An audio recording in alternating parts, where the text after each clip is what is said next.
সাধারণত খোলা পানিতে মাছ ধরায় বেশ পটু হয় ভোঁদড়। সুন্দরবন সহ দক্ষিণাঞ্চলের বিভিন্ন জেলায় এদের পোষ মানিয়ে মাছ ধরার এমন দৃশ্য একসময় খুব নিয়মিত ছিল।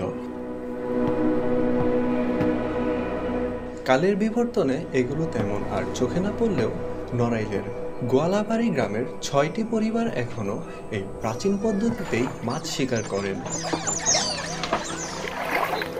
প্রতিদিন প্রায় ১৫ থেকে ২০ কেজি পর্যন্ত মাছ ধরেন এই জেলেরা, যার বাজার মূল্য প্রায় ২৫০০ থেকে ৩০০০ টাকা।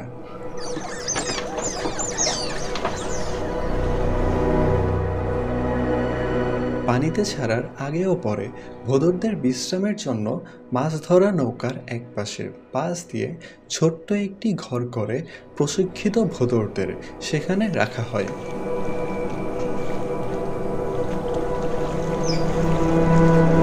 নৌকা থেকে জাল ফেলার পরে ভোঁদড়দের ছেড়ে দেওয়া হয় মাছ তাড়ানোর জন্য। তারা মাছ তাড়িয়ে জালের মধ্যে নিয়ে আসে। এছাড়া ঝোপঝাড় বা মাটির গর্তে লুকিয়ে থাকা যে কোনো মাছ ভোঁদড়দের তাড়া খেয়ে বেরিয়ে এলে তা জেলেদের জালে আটকা পড়ে। শক্তিশালী দাঁত আর মাড়ি থাকায় মাছের মতো পিচ্ছিল জিনিসকেও ধরতে পটু হয় তারা।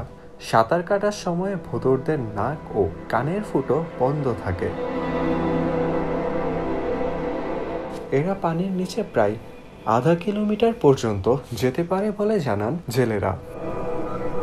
একটি পূর্ণবয়স্ক ভোঁদড় দিনে প্রায় ১ থেকে ২ কেজি মাছ পর্যন্ত খেতে পারে। পোষা ভোঁদড় দিয়ে মাছ ধরতে গেলে নিয়মিত ভালো খাবার দিয়ে তাদের সুস্থ রাখতে হয়।